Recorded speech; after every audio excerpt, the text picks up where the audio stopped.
Friends, it's Marquise Martin Hayes coming to you with the Monday Moment. The thing I want to challenge you today on is, what are you doing to stretch your mind? How do you do that? What's your process? Why that today, Marquise? Well, because here's the thing. In life, it's easy to become complacent because we have low standards far too often. Sometimes our standard is simply just get a job, make good money, keep the status quo. Technically, there's nothing wrong with that, except that you're cheating the people in your life and you're cheating yourself out of the greatness that's within you. As a matter of fact, the way we've been conditioned, oftentimes, if we have a journey that's a challenge, we're really just trying to maintain a status quo. We want to make sure that, hey, we don't rock the boat so that at least we don't sink.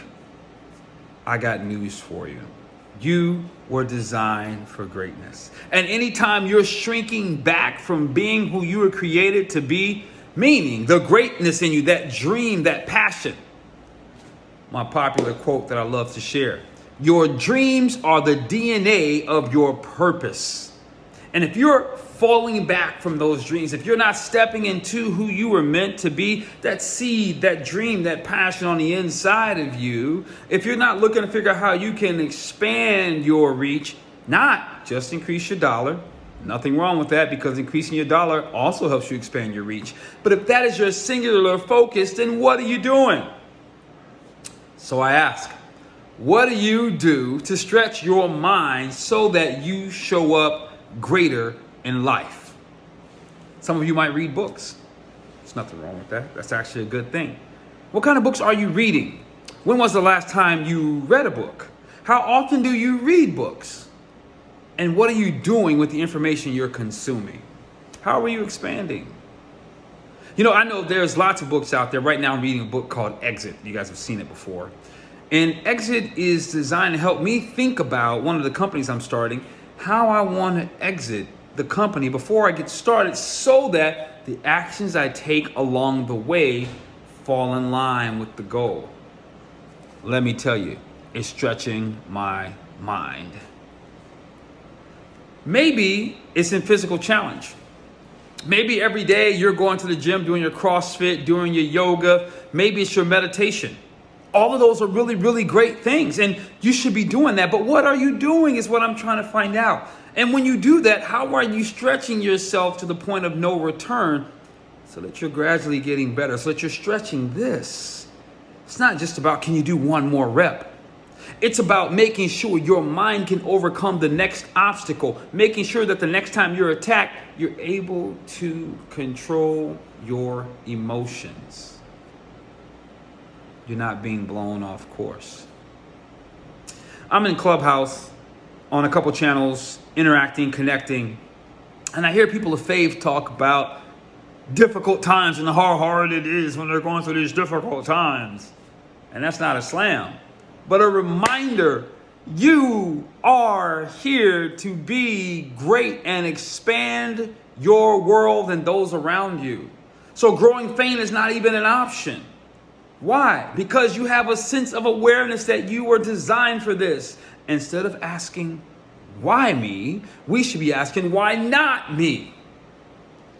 But the reason, or one of the lurking reasons that I propose that impacts the why me syndrome, is because we've not been pushing ourselves. We've not been training ourselves to be better, to go beyond, to stretch ourselves. We've been comfortable.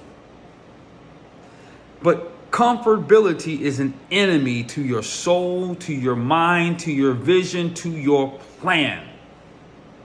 I suggest that if you are finding yourself in life and you haven't found a way to challenge yourself, to push yourself, to nudge yourself, that maybe, just maybe, you're living about this far below your potential. Because there's so much more in you. And on this Monday moment, it's my job to nudge you, to poke you, to prod you. Get back in the gym. Get back to reading a book a week, a book a month at least, for crying out loud. Did you know that most people won't read a book a year? No wonder average kicks in and creeps in so slowly and holds us, and we find ourselves comparing ourselves to average. When we compare ourselves to average, we're denouncing our own greatness. We're out of touch with who we are.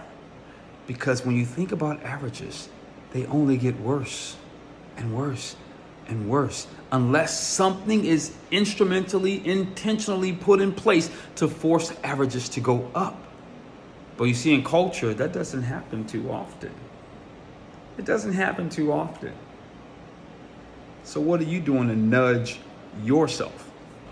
How are you stretching if you're average, or you're doing a little bit better than average, as if that's something to be so excited about? How are you nudging yourself to grow and expand? Glenn Lundy leads a clubhouse room called Breakfast with Champions. So I was in that room today, and he was talking about it. He reminded me of a way that I used to nudge myself, and I got to get nudging again. Because this isn't just like about you, it's about me too. The Monday Moment's for me too. He was talking about how he used to run 2 miles a day. How he's out on vacation, he decided to run 3 or 4.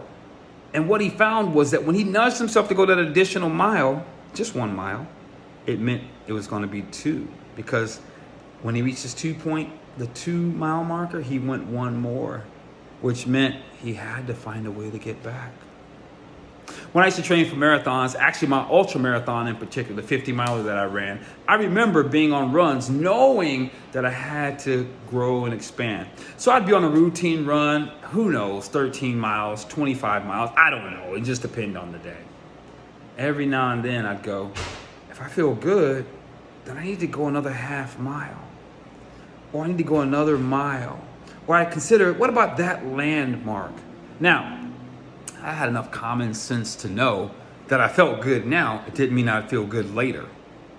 But what I discovered was I left my wallet at home on purpose. I didn't have any transit passes on purpose. I didn't have any cash to grab a taxi on purpose. Meaning, when I got out there, it would force me to dig deep in my soul and in my mind and pull in my heart to go that much further to find a way back. Now, I know that sounds suicidal and crazy, but here's the deal. You're going to sabotage yourself anyway. You might as well, as I like to say, sabotage yourself for success. Set booby traps that cause you to expand who you are. When I'm working with my nutrition clients, you know what I tell them? At work, oh, the snack, people bring donuts, etc. Hold on. Get a fruit bowl, put it in the office, fill it with fruit. So when you think snack, within arm's reach, you've sabotaged yourself for something good. This is Marquise Martin Hayes. What are you going to sabotage yourself with and increase your training and nudge you to go that much further to expand this so you're not average, so you're not sliding back down, so that you are showing up in the capacity that you were born for. This is the Monday Moment. See you next week.